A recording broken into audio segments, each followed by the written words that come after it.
Hello everyone, this is doctor Anjali. Welcome to my YouTube channel. आज की class में हम स्टार्ट कर रहे हैं kinetic theory of gases and radiation का part 1 and today we will do the introduction part. Introduction part के अंदर बेसिकली हम लोग करेंगे क्या, सबसे पहले कंसेप्ट समझेंगे कि एग्जैक्टली काइनेटिक थ्योरी होती क्या है एंड ये जो काइनेटिक थ्योरी हम लेके चल रहे हैं ये केवल गैसेस के लिए क्यों लिए, ये सॉलिड्स के लिए या फिर लिक्विड्स के लिए हम लोग यहाँ पे स्टडी क्यों नहीं कर रहे हैं। Only why we taking gases and radiation part. तो काइनेटिक थ्योरी आपको नाम से ही समझ आ रहा होगा कि जैसे मूवमेंट होता है, ठीक है, तो मतलब गैसेस और रेडिएशन जब इनका मूवमेंट होता है one point two another point तो ये किस तरीके के इफेक्ट प्रोड्यूस करती है। इन द सेम ये जो ऑफकोर्स कोई भी गैसेस है वो मूव करेंगी या फिर रेडिएशंस है वो मूव करेगी, तो हम इसका बेस कहां से लेके चलेंगे। तो सबसे पहले बेस आता है इसका एटम्स को लेके। 1803 तो तब सबसे पहले जॉन डाल्टन ने एटम की डिस्कवरी की थी। This is very important part, of course आपको पता होना चाहिए एटम की डिस्कवरी के बारे में। एटम डिस्कवर किया था जॉन डाल्टन ने, बट एटम के डिस्कवरी के बाद ऐसा हुआ था कि बहुत सारी जो फिजिक्स की प्रॉब्लम है वो सॉल्व हो जाएंगे, बट वो सॉल्व नहीं हुए थे। द रीजन बिहाइंड दैट कि जॉन डाल्टन ने ये भी बोला था कि जो एटम्स है वो सबसे छोटे पार्टिकल्स होते हैं, इनडिविजिबल पार्टिकल होते हैं, एटम्स को हम आगे और ब्रेक नहीं कर सकते। तब तक प्रोटॉन और जो इलेक्ट्रॉन है इनका कंसेप्ट ही नहीं था। तो द फर्स्ट प्रॉब्लम इज कि इन्होंने ये बोला था कि जो एटम है वो क्या है, इंडिविजुअल पार्टिकल है।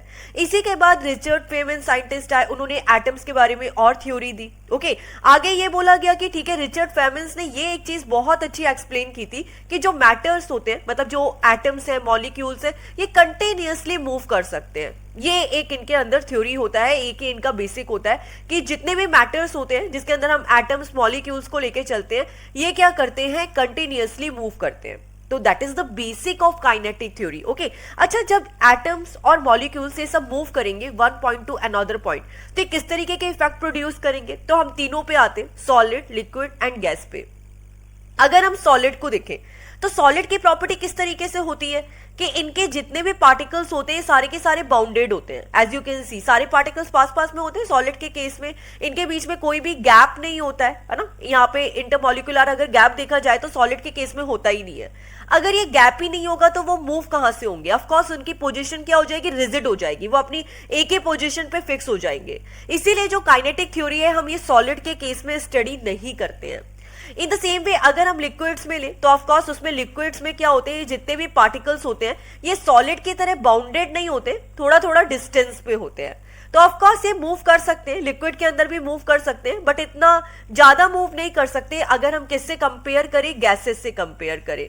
गैसेस के अंदर क्या होगा, सारे पार्टिकल्स बहुत ज्यादा डिस्टेंस पे होते हैं, ठीक है, जितने भी ये मैटर्स होते हैं यहाँ पे क्या होगा, बहुत ज्यादा डिस्टेंस पे होंगे, तो इनका मूवमेंट क्या होगा, one position to another position बहुत इजीली हो जाएगा। इनका साइज कितना छोटा होता है, तो हमें 10 टू एक अगर हम एटम का साइज देखें तो कितना होता है, 10 to power minus 10 metre. Okay, तो इनको स्टडी करना इट्स वेरी डिफिकल्ट। इसलिए जो हम काइनेटिक थ्योरी स्टडी करते हैं किसके रिगार्डिंग करते हैं, केवल गैसेस के लिए करते हैं।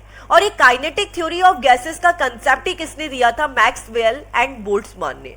तो इनका कंसेप्ट बहुत इंपॉर्टेंट है। Okay, Maxwell, once again I am saying, Maxwell and Boltzmann ने दोनों ने क्या दिया था, काइनेटिक थ्योरी का कंसेप्ट दिया था, ठीक है, काइनेटिक थ्योरी ऑफ गैसेस का, कि गैसेस गैस है, गैस के पार्टिकल्स क्या होते हैं, बहुत ज्यादा डिस्टेंस में होते हैं, इनका मूवमेंट बहुत इजीली हो जाता है, तो इनका स्टडी करना इट्स वेरी इजी। तो वहां से ये नाम आया kinetic theory of gases and radiation. Okay, अब हम थोड़ा सा इसमें डिफरेंस देखते हैं कि काइनेटिक थ्योरी एप्लीकेबल किस किस पे है। ओके, तो देखो गैसेस में तो एप्लीकेबल है, that is for sure, but हम यहाँ पे दो तरीके से पढ़ेंगे। The one is ideal gas and the second is real gas.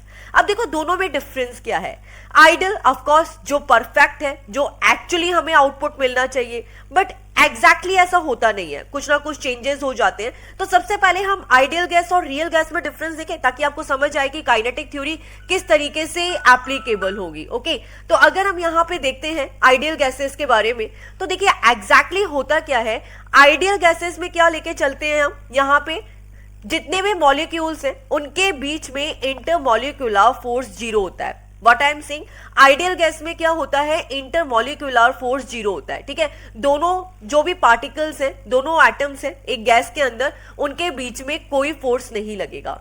But exactly ऐसा होता है क्या, ऐसा होता है, ठीक है। गैसेस है, गैसेस के पार्टिकल्स वी विल टेक कि ठीक है डिस्टेंस में है, लेकिन कुछ ना कुछ तो फोर्स लगता ही है ना, एग्जैक्टली इनका मूवमेंट होगा एक पोजीशन से दूसरी पोजीशन पे, तो कहीं ना कहीं तो ये पार्टिकल्स आपस में टकराएंगे। तो that is the real gas. Real gas में क्या होता है, इंटरमॉलिक्यूलर फोर्स लगता ही लगता है। बट एग्जैक्टली हम क्या लेके चलते हैं कि जो गैसेस है, ठीक है, आइडियल गैस है, उसमें इंटरमॉलिक्यूलर फोर्स 0 है। और ऐसा किया क्यों है, हमने इसे डिफरेंशिएट क्यों किया है आइडियल गैस और रियल गैसेस में? क्योंकि बेटा क्या होता है, ये जितने भी पार्टिकल मूव करेंगे तो ऑफकोर्स थोड़े थोड़े टाइम में क्या होगा, इनका इंटरमॉलिक्यूलर फोर्स चेंज होगा और ऑफकोर्स दोनों पार्टिकल्स के बीच में फोर्स लगेगा ही लगेगा। ओके, तो थोड़ा सा डेरिवेशन करने में कॉम्प्लिकेशन आ जाती है। जब हम वहां पे आगे डेरिवेशन करेंगे, अगर हमने वहां पे इंटरमॉलिक्यूलर फोर्स को कंसीडर कर दिया तो जो डेरिवेशन है एक तो वो बहुत लेंथी हो जाएंगे और कुछ डेरिवेशन को हम लोग क्या करेंगे, डिराइव ही नहीं कर सकते। तो इसलिए कंसेप्ट लेते हैं आइडियल गैस का, जहां पे इंटरमॉलिक्यूलर फोर्स क्या होता है, 0 होता है या फिर नेग्लिजिबल होता है। तो that is the main difference between ideal gas and real gas. Once again, ideal gas where intermolecular force is 0, real gas where intermolecular force is found. Okay, अब हम यहाँ पे देखते हैं कि जो काइनेटिक थ्योरी होती है किस किस पे एप्लीकेबल होती है, ये आइडियल गैसेस पे एप्लीकेबल होती है और थोड़ी बहुत एप्लीकेबल ये रियल गैसेस में भी होगी। What we can say, partially applicable on real gases. तो this is the basic of kinetic theory, ठीक है। Fully applicable on ideal gas and partially applicable on real gases. अब देखते हैं कि पार्शियली एप्लीकेबल कैसे हो सकती है रियल गैसेस पे। तो द फर्स्ट क्वेश्चन, अगर आपसे कभी पूछा जाए कि बेटा आइडियल गैस क्या कभी रियल गैस के इक्वल हो सकती है, तो आप सोच में पड़ जाओगे कि कैसे होगी।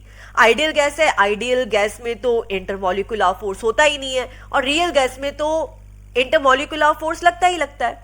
लेकिन अगर आप एज्यूम करो कि गैसेस के जितने भी पार्टिकल्स हैं वो बहुत ज्यादा डिस्टेंस पे है, बहुत ज्यादा डिस्टेंस पे है, तो क्या वहां पे इंटरमॉलिक्यूलर फोर्स लगेगा? नहीं लगेगा। तो आइडियल गैस रियल गैस के इक्वल कब होगी? जो जब मॉलिक्यूल्स क्या होंगे, बहुत ज्यादा डिस्टेंस पे होंगे। तो that's why we can say when molecules are so apart, okay, जब वो काफी डिस्टेंस पे है। और अच्छा, अगर मान लीजिए ये मॉलिक्यूल्स डिस्टेंस पे नहीं है, ठीक है, पास पास में, तो क्या ये रियल गैस को हम आइडियल गैस में कन्वर्ट कर सकते हैं क्या?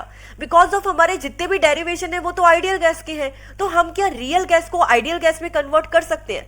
एग्जैक्टली कर सकते हैं। कैसे कर सकते हैं? तो देखिए, कोई भी, आप सबसे पहले पानी का एग्जाम्पल लो, ठीक है। एक आपने कंटेनर लिया, उसमें पानी लिया, गैस ऑन कर दी, थोड़ी टाइम बाद क्या होगा, आप क्या करोगे, पानी का टेम्परेचर इंक्रीज करोगे। जैसे ही आपने गैस ऑन किया, पानी का टेम्परेचर क्या होगा, इंक्रीज होगा। लेकिन जैसे इस पानी का टेम्परेचर इंक्रीज होगा, क्या होगा, आप धीरे धीरे देखोगे कि पानी ऊपर आने लगा है, ठीक है, उसका वॉल्यूम बढ़ गया है और ये किस में कन्वर्ट हो जाएगा, स्टीम में कन्वर्ट हो जाएगा। ओके, तो जो पानी स्टीम में कन्वर्ट हुआ, तो as you can say liquid है, वो किस में कन्वर्ट होने लगा, गैस में कन्वर्ट होने लगा। तो दैट्स व्हाई वी कैन से कि ये मॉलिक्यूल्स या तो ऑटोमेटिकली दूर दूर है, अगर वो दूर दूर नहीं है तो हम क्या करते हैं, टेम्परेचर इंक्रीज कर देते हैं। द वन थिंग मोर, अगर आपने टेम्परेचर इंक्रीज किया तो प्रेशर कम होगा या ज्यादा होगा? तो देखिए, जितना मॉलिक्यूल्स दूर दूर होंगे, दोनों के बीच में प्रेशर कम होगा, ओके, एंड जितना पास पास होंगे मॉलिक्यूल्स, उनके बीच में प्रेशर ज्यादा होगा। तो दूसरा हम लोग क्या कर सकते हैं, या तो प्रेशर को कम कर दें। ओके, तो this is the very very important point, आप लोगों को याद होना चाहिए। आइडियल गैस रियल गैस के इक्वल कब होती है, जब मॉलिक्यूल्स क्या होते हैं, बहुत ज्यादा डिस्टेंस पे होते हैं, या फिर हम क्या करें, प्रेशर रिड्यूस करके एंड टेम्परेचर को इंक्रीज करके। अब हम आते हैं नेक्स्ट टॉपिक पे, आइडियल गैस लॉ। अब ये आइडियल गैस लॉ क्या है? तो सबसे पहले हमें ये पता है कि जो हमारी काइनेटिक थ्योरी है ये आइडियल गैस पे ही एप्लीकेबल है, दैट इज राइट।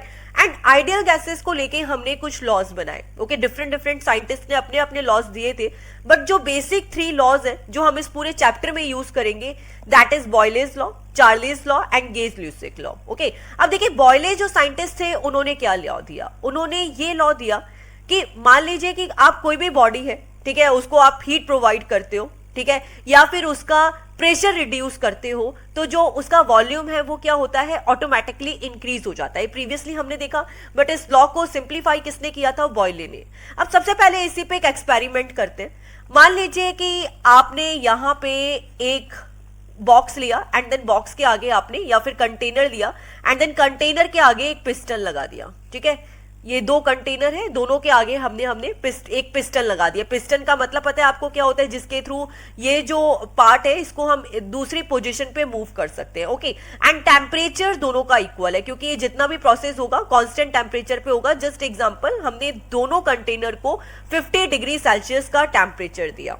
ओके, अब एग्जैक्टली हम लोग क्या करने जा रहे हैं, वॉल्यूम को इंक्रीज करने जा रहे हैं। तो मान लीजिए कि पहले पिस्टन इस पोजीशन पे था, दूसरे कंटेनर का जो ये पिस्टन है इसकी पोजीशन को हम चेंज करते हैं एंड देन इसको थोड़ा सा डिस्टेंस पे लेके चले जाते हैं। तो आप एज यू कैन सी कि जितनी भी गैस थी, मान लीजिए यहाँ पे इस कंटेनर के अंदर गैस भरी हुई है, तो ये जितने भी गैस के पार्टिकल्स हैं वो क्या होंगे, डिस्टेंस पे शिफ्ट हो जाएंगे कि नहीं हो जाएंगे। मतलब जो पार्टिकल्स अभी बिल्कुल पास में थे, इट जस्ट एग्जाम्पल, मान लीजिए जो गैस के पार्टिकल वो बिल्कुल पास में थे, अभी क्या हो गया, उन्हें बहुत सारा स्पेस मिल गया, वो दूर आ गए। ओके, ऐसे ही हुआ। तो as you can see volume बढ़ाने से क्या हुआ, प्रेशर इंक्रीज हुआ कि डिक्रीज हुआ, प्रेशर रिड्यूस हो गया। क्यों? क्योंकि सारे पार्टिकल्स क्या हो गए, दूर हो गए, तो प्रेशर ऑटोमेटिकली डिक्रीज हो गया। तो यही बॉयले ने एक्सप्लेन किया था कि वॉल्यूम इंक्रीज होने से क्या होता है, प्रेशर रिड्यूस हो जाता है। नेक्स्ट साइंटिस्ट आए चार्लीज लॉ। चार्लीज ने बोला कि जो वॉल्यूम है वो डायरेक्टली प्रोपोर्शनल होता है टेम्परेचर के। That is totally right. Again हम लोग एग्जांपल लेते हैं इसी कंटेनर का। मान लीजिए इस कंटेनर का, एक कंटेनर का टेम्परेचर 50 डिग्री सेल्सियस है। ओके, एंड द दूसरे कंटेनर का टेम्परेचर यहां पे 70 डिग्री सेल्सियस है और टेम्परेचर को हम और आगे बढ़ा रहे हैं। तो ऑटोमेटिकली ये जो पिस्टन है ये क्या होता है, आगे शिफ्ट हो जाता है। ये आगे क्यों शिफ्ट हुआ, क्योंकि जैसे जैसे आप टेम्परेचर बढ़ाओगे वॉल्यूम क्या होगा, इंक्रीज होगा। ये प्रीवियसली हमने देखा था कि आप अपने घर पे भी देखते हो, ठीक है, मिल्क है, मिल्क बॉईल करने को रखते हो, जैसे ही टेम्परेचर इंक्रीज हुआ क्या होता है, मिल्क बॉईल हो जाता है, ठीक है। नहीं ध्यान दोगे तो क्या होगा, दूध बाहर आ जाएगा कंटेनर से। ऐसा होता है कि नहीं होता है? क्यों? क्योंकि आपने टेम्परेचर बढ़ाया तो वॉल्यूम क्या होता है, इंक्रीज हो जाता है। किसका एग्जाम्पल है, कांस्टेंट प्रेशर पे। यहां पे हमने क्या लिया है, कांस्टेंट प्रेशर लिया है। Okay, गे-ल्यूसिक law. गे-ल्यूसिक में क्या कहा था, गे-ल्यूसिक ने क्या बोला था कि जो प्रेशर है वो टेम्परेचर के डायरेक्टली प्रोपोर्शनल होता है। मतलब आप जैसे जैसे टेम्परेचर को इंक्रीज करोगे, प्रेशर पे क्या होगा, ऑटोमेटिकली इफेक्ट आएगा ही आएगा। प्रेशर भी क्या होगा, वहां पे चेंज होने लगेगा। Pressure is directly proportional to temperature but at constant volume, ठीक है। बिकॉज ऑफ कई बार इसके अंदर बहुत डाउट होता है बच्चों को। आप लोग बोलोगे कि मैम जैसे ही आपने टेम्परेचर बढ़ाया, previously you was saying the different thing. Okay, आप टेम्परेचर इंक्रीज कर रहे हो, आपने यहाँ पे टेम्परेचर इंक्रीज किया, वॉल्यूम इंक्रीज होगा तो प्रेशर तो रिड्यूस होना चाहिए। लेकिन हमने क्या लिखा है, कांस्टेंट वॉल्यूम पे, ठीक है। मान लीजिए जो पिस्टन है, पिस्टन को हम मूव नहीं होने दे रहे, यहाँ पे वॉल्यूम इंक्रीज नहीं होना चाहिए, ठीक है, वॉल्यूम उतना ही रहेगा, ठीक है, वॉल्यूम इतना ही रहेगा, ठीक है। जैसे एक एग्जांपल लेते हैं प्रेशर कुकर का। कुकर के अंदर क्या होता है कि मान लीजिए अगर आपने उसे पैक कर दिया, मतलब एक टाइम के अंदर, तो वो क्या होगा, चीजें बॉईल होगी और उसके अंदर क्या होगा, प्रेशर इंक्रीज होगा। तो टेम्परेचर इंक्रीज होने से क्या हो रहा है, प्रेशर इंक्रीज हो रहा है, but volume should be constant. यहाँ पे आप 50 डिग्री सेल्सियस टेम्परेचर दे रहे हो, इस कंटेनर पे 80 डिग्री सेल्सियस टेम्परेचर दे रहे हो, बट वॉल्यूम इंक्रीज नहीं होगा तो सारे मॉलिक्यूल्स क्या होंगे, मूव करना स्टार्ट करेंगे। टेम्परेचर इंक्रीज करोगे, मॉलिक्यूल्स ज्यादा मूव करेंगे, एक दूसरे से टकराएंगे, तो प्रेशर इंक्रीज हुआ कि नहीं हुआ। तो दिस इज द कंसेप्ट कि वॉल्यूम क्या है, कांस्टेंट होना चाहिए। तो बॉयले, चार्लीज, गे-ल्यूसिक लॉ, तीनों ने अपनी अपनी थ्योरी दी थी। बट यहां पर एक चीज कॉमन है, अगर हम इन सारे एक्सपेरिमेंट में देखें तो एक चीज कॉमन है, और जो वो पूरी काइनेटिक थ्योरी के अंदर आगे बहुत इंपॉर्टेंट रोल प्ले करने वाली है, ठीक है। वो कौन सा पार्ट है, जस्ट अ मिनट, मैं इसको इरेज कर देती हूं, by we can get the space here. Okay, तो चलते हैं इसी के आगे। यहां पे हमने केवल तीन चीजों के बारे में डिस्कस किया है, pressure, volume and temperature. Okay, अगर आपने ये साइंटिस्ट की थ्योरी में भी देखा हो तो तीन ही चीजों के बारे में बात की है, प्रेशर, वॉल्यूम एंड टेम्परेचर। तो एग्जैक्टली प्योरी काइनेटिक थ्योरी के अंदर वी नो वेरी वेल हम किसके बारे में स्टडी कर रहे हैं, गैसेस के बारे में, because the chapter name is kinetic theory of gases. But gases के भी कौन से पैरामीटर की हमें स्टडी करनी है, that is pressure, volume and temperature. Okay, तो kinetic theory of gases and radiation के अंदर हम गैसेज के प्रेशर, वॉल्यूम, टेम्परेचर पैरामीटर्स के बारे में स्टडी करेंगे कि प्रेशर इंक्रीज किया तो वॉल्यूम पे इफेक्ट क्या पड़ा, वॉल्यूम इंक्रीज किया तो टेम्परेचर पे क्या इफेक्ट पड़ा। यही सारे पैरामीटर्स को हमें इस पूरे चैप्टर में पढ़ना है। Once again three scientist theory, Boyle's law, Charles law, Gay Lussac law. Boyle's ने क्या बोला, volume is inversely proportional to pressure but the temperature should be constant. Okay, जो थर्ड पैरामीटर है वो हम कांस्टेंट रखेंगे। चार्लीज ने क्या बोला, volume is directly proportional to temperature but pressure क्या होना चाहिए, कांस्टेंट होना चाहिए। गेल-ल्यूसिक ने क्या बोला, pressure is directly proportional to temperature but volume क्या है, कांस्टेंट होना चाहिए।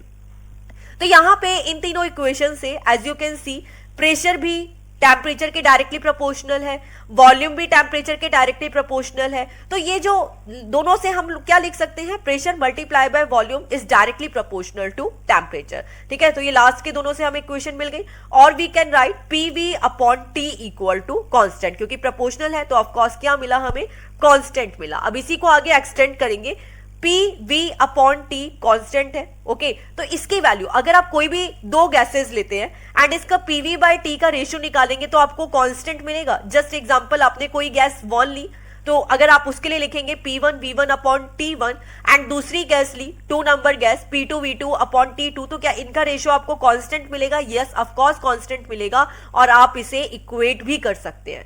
And directly we can write PV directly proportional to NT। अब ये यहाँ पे N कहां से आ गया, अभी तक तो T था, इससे पहले हमने क्या लिखा था, PV is directly proportional to temperature.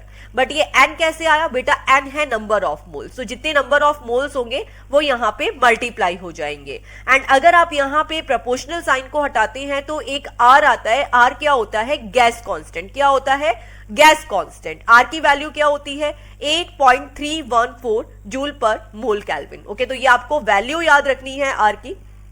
Once again PV equal to nRT is ideal gas equation. What is N? N is the number of moles. What is R? R is the gas constant. अब ये gas constant की value क्या है, 8.314 joule per mole kelvin. तो है easy सी equation. तो पूरे chapter में यही इक्वेशन चलेगी, PV equal to nRT। Okay, तो ये चीज समझ आई। बट ठीक है, पूरे चैप्टर में अगर यही इक्वेशन चलेगी तो चैप्टर बहुत इजी नहीं हो जाएगा, इजी हो जाएगा, लेकिन इसी में क्या करना है, हमें कुछ मॉडिफिकेशन करने। मॉडिफिकेशन किस तरीके से कि आपको इसके देखो न्यूमेरिकल्स बहुत डिफरेंट डिफरेंट टाइप के मिलते हैं। जरूरी नहीं है कि आपको नंबर ऑफ मोल्स मिले, आपको कुछ भी मिल सकता है। न्यूमेरिकल में मास मिल सकता है, मोलर मास मिल सकता है, नंबर ऑफ मॉलिक्यूल्स मिल सकते हैं, एवोगैड्रो नंबर मिल सकते हैं। तो एग्जैक्टली जितनी नंबर ऑफ टर्म्स लिखी है ना वो यही की यही आपको याद हो जानी चाहिए, तभी आगे का पार्ट इसके समझ में आएगा। तो अगर हम यहाँ पे स्मॉल एन को कंसीडर करें, स्मॉल एन क्या होता है, number of moles. Small n क्या होता है, नंबर ऑफ मोल्स। आर क्या होता है, गैस कांस्टेंट, जिसे क्या बोलते हैं, 8.314 joule per mole kelvin. In the same small m is the mass of gas. Capital M नीचे नॉट लगाया तो that is the molar mass. Molar mass क्या होता है, mass of 1 gram of gas आपको पता होना चाहिए। कई बार न्यूमेरिकल में क्या गिवन होता है, मोलर मास गिवन होता है। तो एग्जैक्टली मोलर मास की डेफिनेशन ही क्या है, mass of 1 gram of gas is called molar mass. What is capital N? Capital N is number of molecules. And what is Na? N is the Avogadro number. Okay? तो इस तरीके से हमें चीजों को याद रखना है। अब सबसे बड़ा कंफ्यूजन क्या होता है, सबसे बड़ा कंफ्यूजन यही होता है कि अगर आपको यही नहीं पता मोल्स क्या है, आपको यही नहीं पता मॉलिक्यूल्स क्या है, तो आप इसके न्यूमेरिकल कैसे सॉल्व करोगे, बहुत डिफिकल्ट हो जाएगा। यही समझना पड़ेगा सबसे पहले मोल्स को मॉलिक्यूल्स में कैसे चेंज करते हैं, मॉलिक्यूल्स को मोल्स में कैसे चेंज करते हैं। जब इनका कन्वर्जन सीखोगे तभी तो इसके न्यूमेरिकल सॉल्व हो पाएंगे। तो वही हम आगे की क्लास में करेंगे। तो अभी तक तो बेसिक अगर हम मोटे मोटे देखें, kinetic theory of gases and radiation में हमने क्या किया, हमने आइडियल गैस इक्वेशन पढ़ी। आइडियल गैस इक्वेशन क्या था, PV इक्वल टू nRT। यहाँ पे स्मॉल n क्या है, नंबर ऑफ मोल्स। ओके, अब हम यहाँ पे स्मॉल n को किस तरीके से लिख सकते हैं, m upon m not, small m upon capital M naught. What is m? Small m is the mass of the gas. What is capital M? Capital M is the molar mass. तो अगर आपको numerical में directly number of moles दिए हैं तो आप इसी question से करेंगे, question will be very easy. But अगर आपको नंबर ऑफ मोल्स गिवन नहीं है, आपको mass and molar mass given है, तो आप यहाँ पे एन की जगह क्या पुटअप कर दोगे, M upon M naught, small m upon capital M naught. But अगर आपको मास भी नहीं है, मोलर मास भी गिवन नहीं है, कुछ भी गिवन और कुछ गिवन है, number of molecules and Avogadro number, तो या तो मास और मोलर मास गिवन होगा या number of molecules and Avogadro number given होगा। तो यहाँ पे हम मोल्स को क्या लिखते हैं, जो ये मोल्स है, small n is the number of moles, इसको क्या लिख सकते हैं, number of molecules divided to Avogadro number, N upon N A. Okay, N is the number of molecules, what is capital N is the Avogadro number। okay, तो एक ये formula तो हमने सेट कर लिया, इसको PV इक्वल टू या तो nRT लिखेंगे या फिर हम लिखेंगे m upon m not RT PV को, और इन द सेम वे हम क्या लिख सकते हैं, capital N upon NA RT। Okay, तो तीनों तरीके से इस फॉर्मूले को लिखा जा सकता है। अब हम समझते हैं basic difference mole and molecule में, बिकॉज ऑफ जब तक मोल और मॉलिक्यूल में डिफरेंस नहीं समझ आएगा तो now you can get it कि न्यूमेरिकल सॉल्व करना बहुत ही कॉम्प्लिकेटेड हो जाएगा। ओके, तो देखो जैसे एक दर्जन में 12 चीजें होती है, ठीक है, एक दर्जन में कितना होता है, एक दर्जन के अंदर 12 थिंग्स, वैसे ही 1 मोल में क्या होता है, 1 मोल में कितने नंबर ऑफ मॉलिक्यूल होते हैं, 6.02 into 10 to power 23। okay, if I am saying 1 mole, that means it is having 6.02 into 10 to power 23 molecules। okay, exactly molecule की definition क्या होती है, atoms के ग्रुप होते हैं, ठीक है, जो केमिकल बॉन्ड के थ्रू हम क्या करते हैं, एक दूसरे से कनेक्ट कर देते हैं। तो एग्जैक्टली व्हाट वी कैन से, 1 मोल में कितने मॉलिक्यूल्स हैं, 6.02 into 10 to power 23 molecules. Okay, तो यहाँ पे as you can see PV equal to NRT है। अगर आपने नंबर ऑफ जो मोल्स ले रहे हो वो 1 लेके चला है तो पीवी इक्वल टू किसके इक्वल हो गया, आरटी के इक्वल हो गया। एंड यहाँ से हम आर को क्या लिख सकते हैं, आर को वंस अगेन, आर का फॉर्मूला होता है के बी एन ए, ठीक है, 2 टर्म्स और I. What is k B, k B is the Boltzmann constant जिसकी वैल्यू क्या होती है 1.38 into 10 to power -23 joule per kelvin. And यहाँ पे what is capital N A, capital N A is the Avogadro number जिसकी value also constant होती है 6.02 into 10 to power 23। Okay, तो बहुत इसके अंदर थ्योरेटिकल है, कंसेप्चुअल पार्ट है जो आपने केमिस्ट्री में भी देखा है, बट वंस अगेन आपको ये पार्ट तो याद होना ही चाहिए। Okay, what is the value of R, k B N A. तो सबसे पहले हमने देखी PV equal to N R T को कितनी डिफरेंट फॉर्म में लिखा है। ओके, सबसे पहले हमने एन को डिफरेंट फॉर्म में लिखा, m upon m naught and n upon na। Okay, what is capital N, number of molecules, what is na, Avogadro number. इसके बाद हमने r को चेंज किया, r को किस में चेंज किया, के बी एन ए की फॉर्म में। K B is a Boltzmann constant 1.38 into 10 to power -23। In the same way what is Avogadro number, it's 6.02 into 10 to power 23। Okay, अब हम आते हैं गैसेस के बिहेवियर के बारे में। ओके, तो of course as I already told you कि इस पूरे चैप्टर में हम गैस के बिहेवियर की स्टडी करेंगे, बट गैस के बिहेवियर की स्टडी करने के लिए हम कौन कौन से पैरामीटर को लेंगे, प्रेशर, वॉल्यूम एंड टेम्परेचर को। तो ये जो पैरामीटर्स की हम माइक्रोस्कोपिक स्टडी कर रहे हैं, इसी को हमने यहाँ पे बोला है कि बिहेवियर ऑफ गैसेस। ओके, कौन कौन से पैरामीटर लेंगे, pressure, volume and temperature. Okay, and यहाँ पे जितने भी गैसेस हैं, ठीक है, उनके जो पार्टिकल्स हैं उनका हम क्या लेके चलेंगे कि जो मोशन है वो कांस्टेंट है। क्लियर है, मान लीजिए कि गैस है, कोई गैस है, उसके अंदर 4 पार्टिकल है, तो ये किधर भी किसी भी डायरेक्शन में मूव करे उनका मोशन कांस्टेंट ही होगा, हमें यही एज्यूम करके चलना है। ओके, तो एज यू कैन सी यहाँ पे जितने भी गैस के पार्टिकल है वो कांस्टेंट स्पीड से ही क्या करेंगे, मूव करेंगे। आज की क्लास में हमने बिल्कुल बेसिक पार्ट का स्टडी किया, इंट्रोडक्शन पार्ट का स्टडी किया। Next class we will start with the mean free path and very important concept with it. Okay, तो मिलते हैं नेक्स्ट लेक्चर में। Thanks for watching and please click to subscribe. Bye all.